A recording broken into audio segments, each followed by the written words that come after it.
Hello, I'm Allison Watt, and welcome to Artwork Art Play. Um, Especially to those of you who may be new members. We've had a lot of new members in the last couple of months. This is my first live in a while, so I'm really happy to see you here, and I hope you're getting a lot out of the site.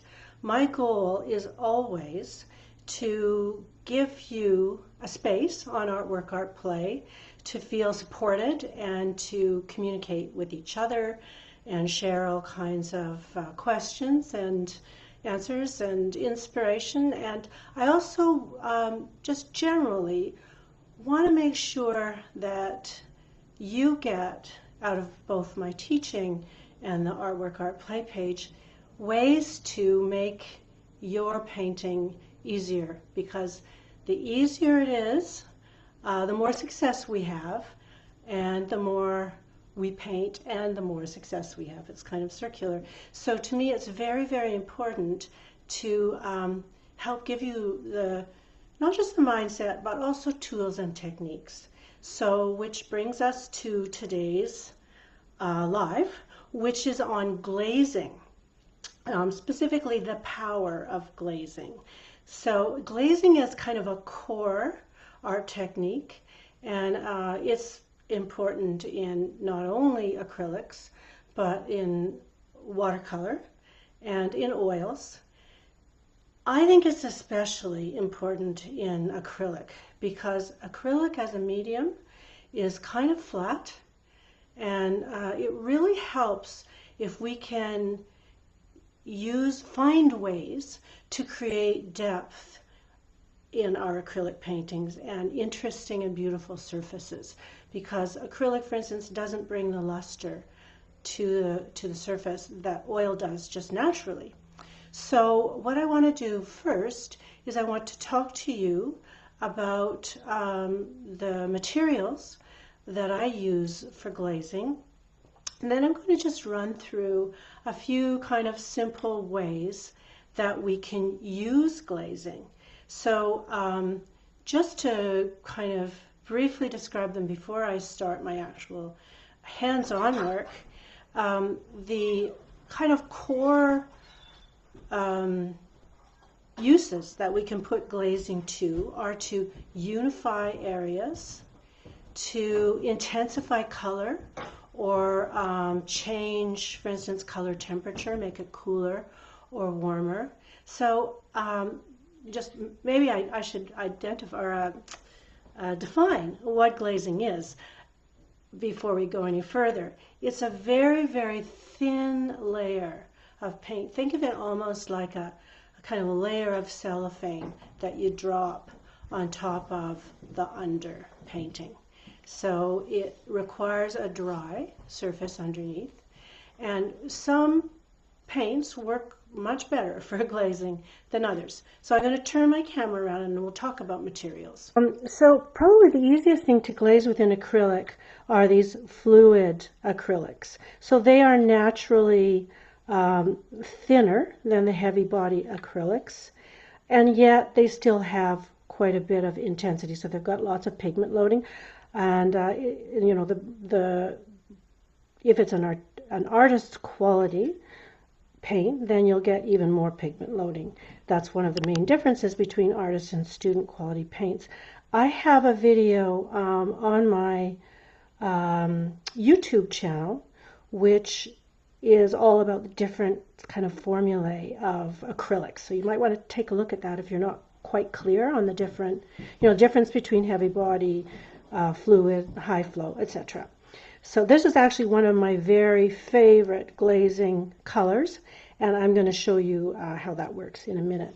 I also use acrylic inks a lot because they're very, very intense and very, very transparent. And again, I really always reach for the artist quality like FWs or Liquitex. And some of you live in other countries, and so perhaps your brands are going to be different, but you just always look for artist quality on the labels. You can also glaze with heavy body acrylic paint, but to do that, you need to pull it out into a very thin layer. And so to do that, you need to either thin it out with water, or if you want to thin it out in a more consistent way, you can use something called a glazing fluid. And I actually was looking around my studio and realized I didn't have any glazing fluid, but it's just a white fluid that pulls the paint out. It thins the paint in a very consistent way, so that it has a polymer base, so the acrylic paint pigments suspend in it in a very kind of consistent way. The water is can kind of be a bit streaky sometimes when you thin out your paint. So glazing fluid is great. I use a lot of medium, and I often use gloss medium. So it's also a polymer based medium, and it's almost like glazing fluid. Glazing fluid maybe keeps the paints open a little longer, so extends the drying time a little longer than medium does. So let's have a look at how some of this stuff works.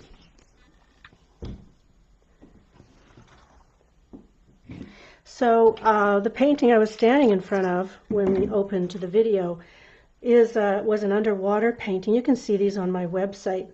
Or it was a pond painting with where I'd like to build the kind of sense of the depth of the water.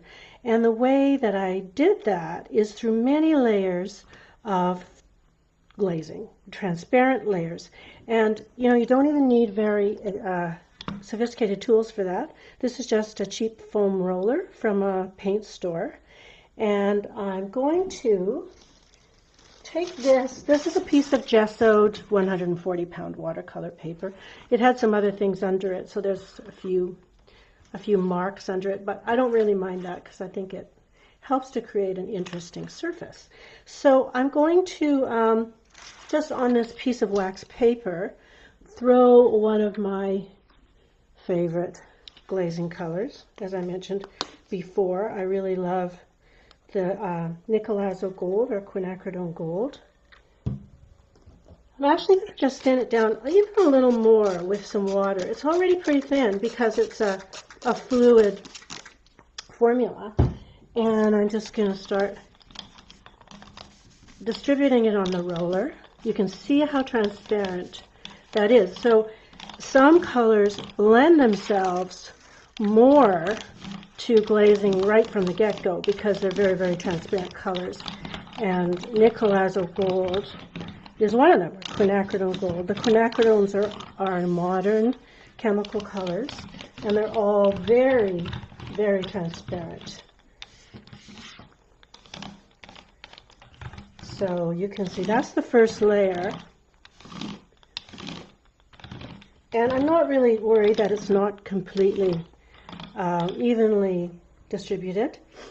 Sometimes I might be, but I'm not going to take a lot of time to do that today. I'm going to give it a very, very brief dry. It won't take long because there's not much paint there.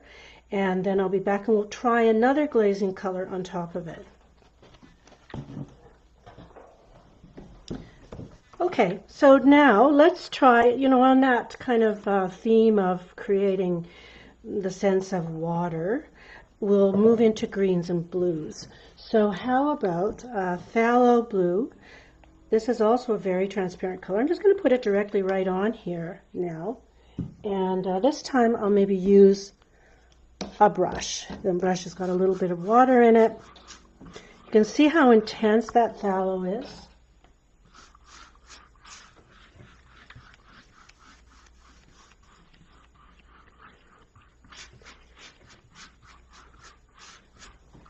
And it's turning green in places, of course, because what we're doing with glazing is actually mixing right on the surface. So it looks a little bluer under my camera than it actually is. I'll just hold that up and maybe you can see some of the greens coming through there. What I really like to do too, and again, you can look at my YouTube videos. There's one on creating light, and I take you through some of these kinds of stages as well. I like to just lift a little bit again. Now this is a patterned paper towel, so I'm getting a little bit of pattern in there, which isn't very watery. But you know, when I'm working through these glazes, I work through many, many layers. That's how we get the really beautiful surface. Eventually, I'm going to have my assistant, Lynn, just turn out the overhead lights just so we can maybe cut some of the glare here. Thanks, Lynn. See if that works a little. Yeah, that's a little better. There's also, because this is so wet, it's kind of hard to get rid of all of the glare on there, but you can see how that's kind of working. So Lynn, I'm going to give you this, and maybe you can go and dry that somewhere else. We may add another layer to that, but meanwhile, I'll go to a prepared board. With this one, I had a blue-green layer underneath, and I wanted to create light again.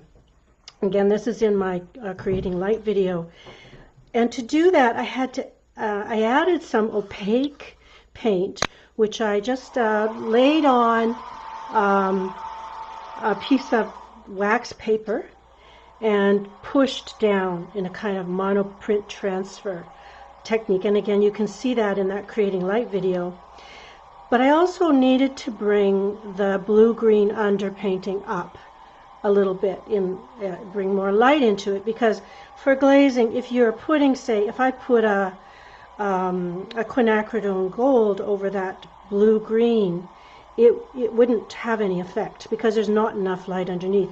So I actually put a layer of zinc white, heavy body zinc white, thinned down over the whole thing. And it's a bit streaky, but as I said before, it doesn't really matter because this is just one of many layers. So what I'll show you then is what happens when we take that Nicolazzo gold and re-add it here. And I'm going to just add a little bit of water,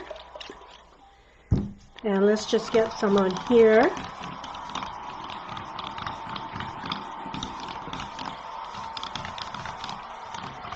So these are looking less like white blobs now and more like something, I don't know, some reflection, some light reflection in the water. I also want to show you Indian Yellow FW ink. So that's very warm. It's very orange.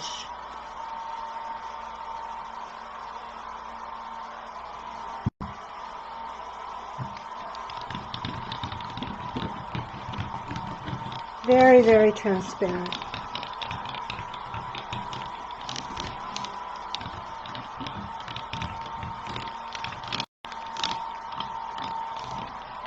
And again, if I wanted to, I could pull up some light.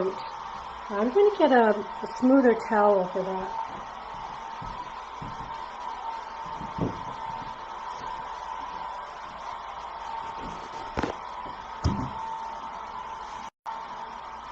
And just create a little bit of variegation in that layer that I've just put down. So this again will dry very quickly. So here's what this looks like now. I'll just pull up some of that with a little bit of wet that was left there. Kind of interesting, those marks actually made a very interesting effect. They're a little of a regular pattern to read as water, but again, you know, what happens as we build up these layers is that things get buried underneath. So I'm going to just, another very good glazing color is quinacridone magenta. It's got quite a big personality, I suppose you might say. So I'm just going to get a little bit thin down here. And this time I'll thin it with the glazing medium so you can see what happens there, as opposed to water.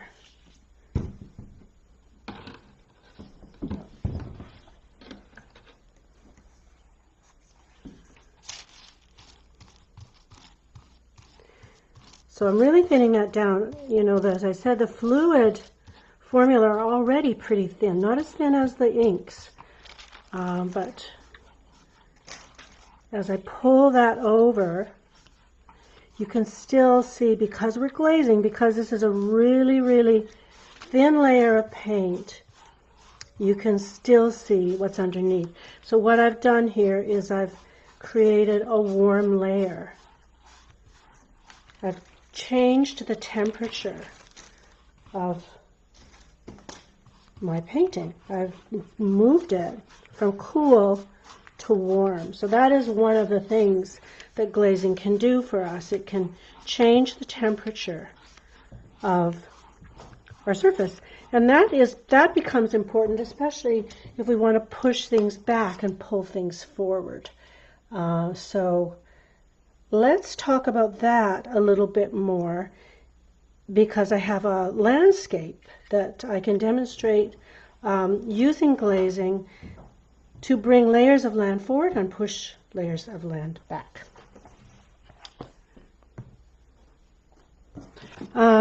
Okay, here's my landscape. This was actually a collage landscape, and it's already reading with some fairly atmospheric perspective. That is, the close layers of land are warm, and we get less intense and cooler as we go back. But I just want to show you how we can use glazing to even emphasize that more. So for instance, if I wanted to pull this layer forward again, I could put a little bit more, make it even a little warmer. So here's our Indian yellow ink again. I'm going to use a small brush for this. And I'm just pulling this through. This is a glaze. So it's really warmed this layer up. And I don't know whether you can kind of see how that works visually, is it pulls it forward. So other colors that I love to use for warming layers up is this yellow ochre ink. And then for pushing things back, I'll maybe leave this one sitting where it is. It's got some nice warm greens in it. But say I wanted to really cool that down, I could use a blue glaze to push that back. So a great glaze for pushing layers of land back in a landscape is cobalt blue. It's just very kind of neutral blue, neither very cool nor very hot, like a warm, like a French ultramarine blue is quite warm. A Prussian blue is quite cool, especially the green shade of Prussian, or phthalo rather. So I'm going to just take some of this cobalt blue and just lay that on this layer here.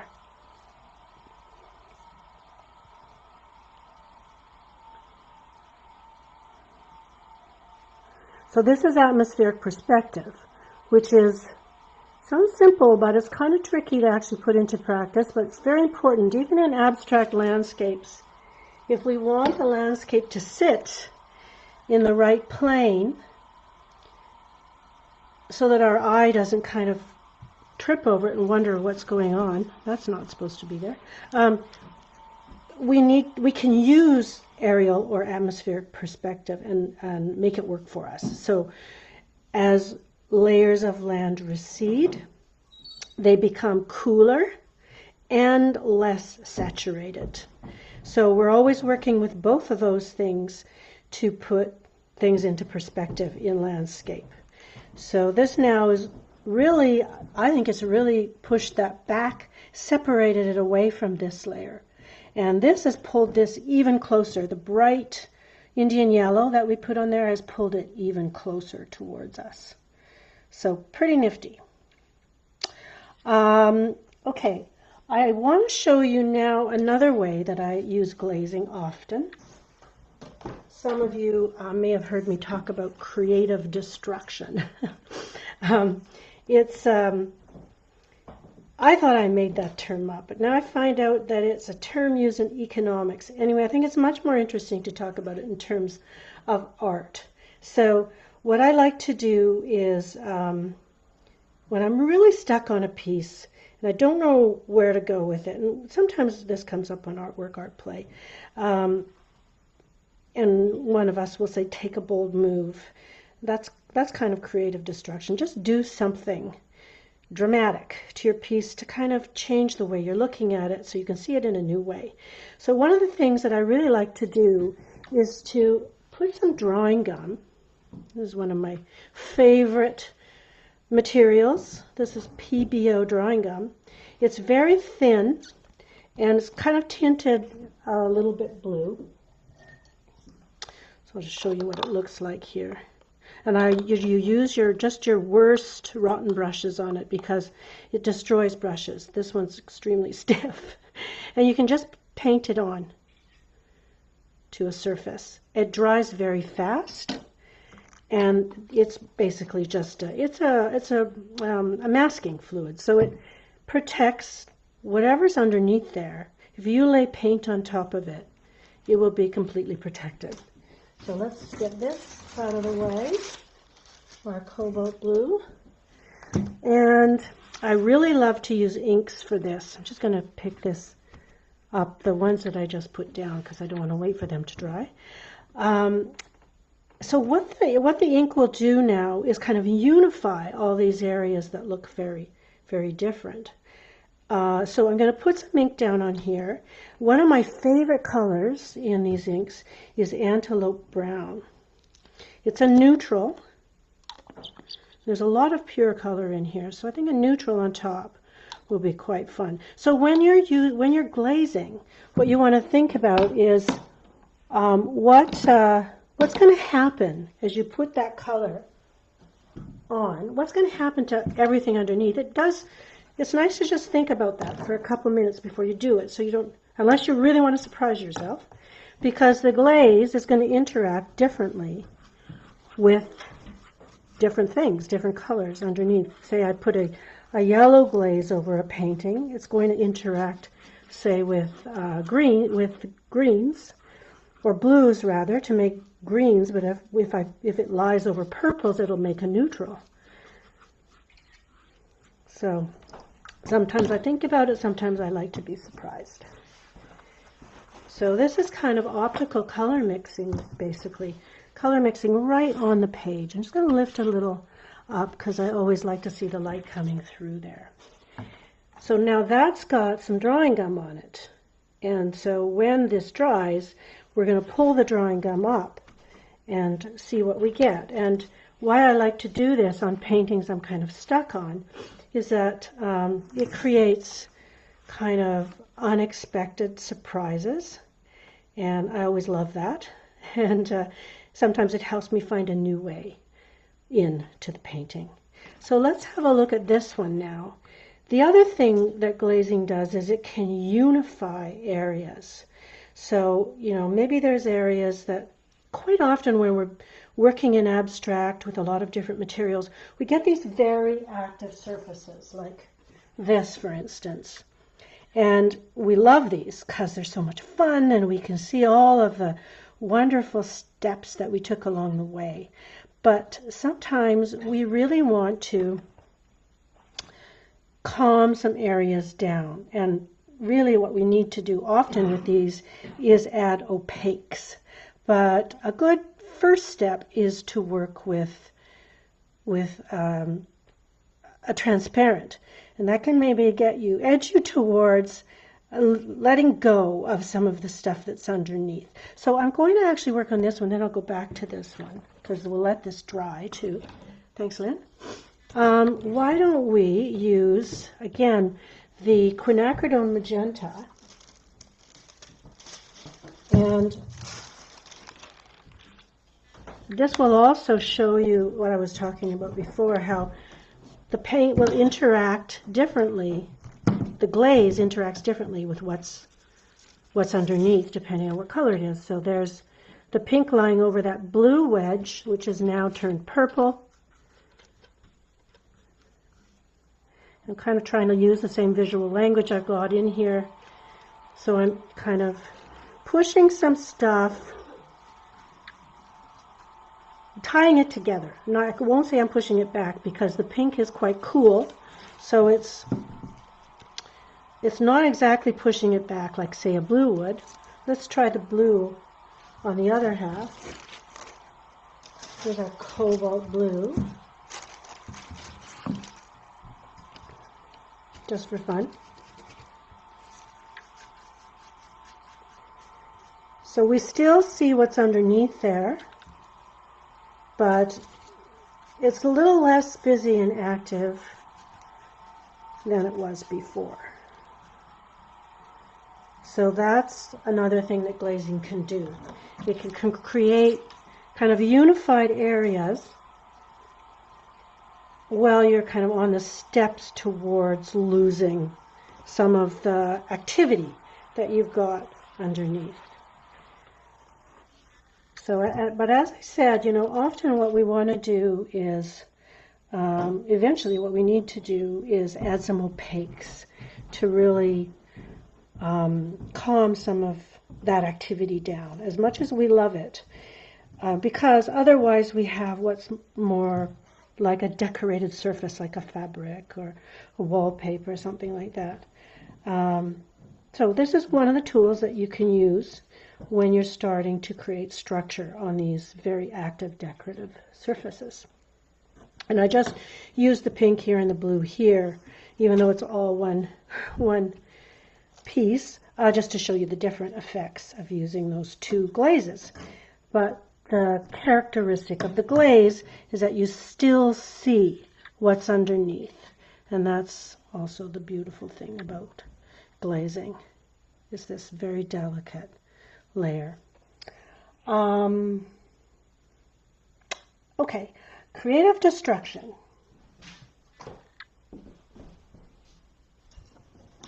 So let's have a look at what this looks like now. I'm just using my fingers. You can get a little kind of crepe eraser called a rubber cement eraser, I think, from the art store. I like to use my fingers so I can feel what's going on here. And I used a kind of squiggly visual language when I put down the drawing gum, because that's kind of, those kinds of lines were already in the piece. So now we've got the opportunity to go in and glaze again. So let's try a phthalo blue. Phthalo blue is such a beautiful color. That's what I used in my water example. And I'm just going to get some clean water here.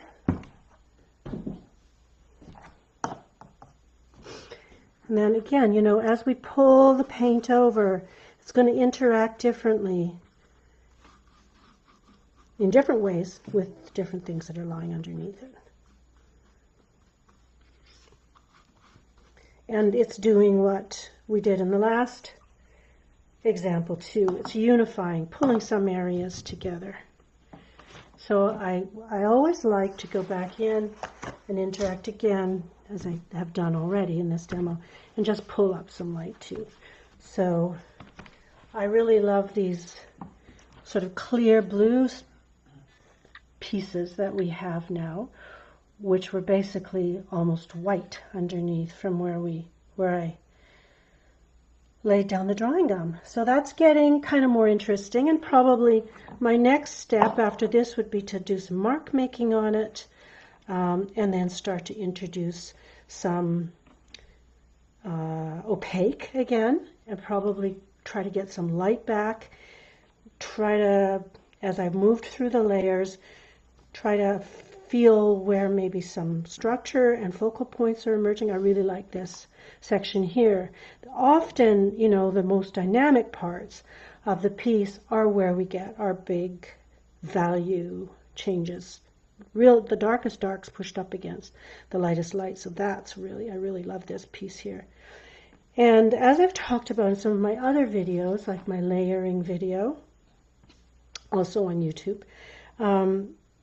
You know, the great thing about working on paper is that you can crop it. And it's always good to have some framing tools around so you can kind of see, which piece here which is working well. A little bit of glare off the surface of that, but it also is often true that when we make these very active surfaces with a lot of small distributed elements, when we crop down, we get stronger compositions because things that were lost, small elements that were lost in this kind of sea of activity, create, have a larger footprint in the piece. Like this arc wasn't really a big part of what was happening in the whole piece, but it's quite interesting when you crop down.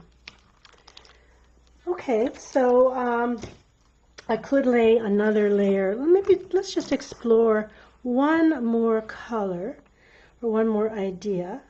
Maybe I'll work with a heavy body so you can see how that works. One of the colors I really love to work with is burnt umber, and especially in things like landscape and kind of organic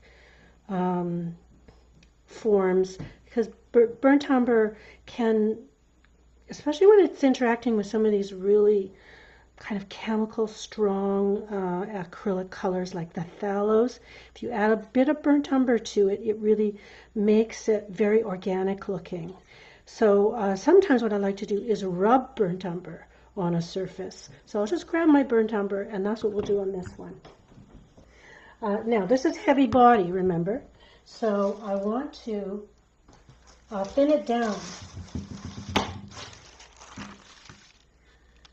a little bit. And this is kind of glazing and kind of not. It's really, I'm going to be kind of rubbing it onto the surface. But it will be glazing in the sense that it's going to be really thin. So I'm using water here, but you remember I could also use the glazing fluid. There we are, the glazing fluid.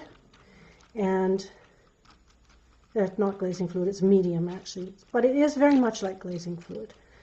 So there's the mix with the medium, and here's the thinned down version with just plain water. So I think you get a more consistent distribution of the pigment particles with medium. So I'm going to just start painting that on, just messily.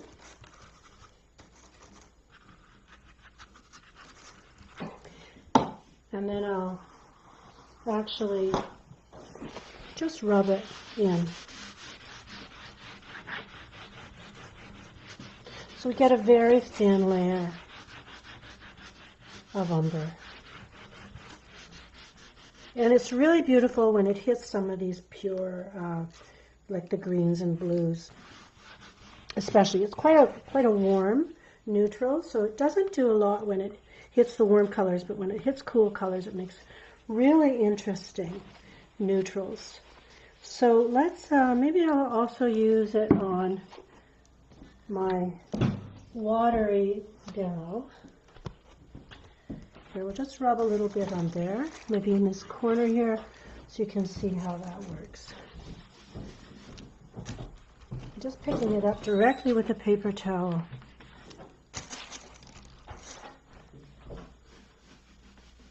And it tones these blues and greens down quite a lot. Get a little bit of water on that.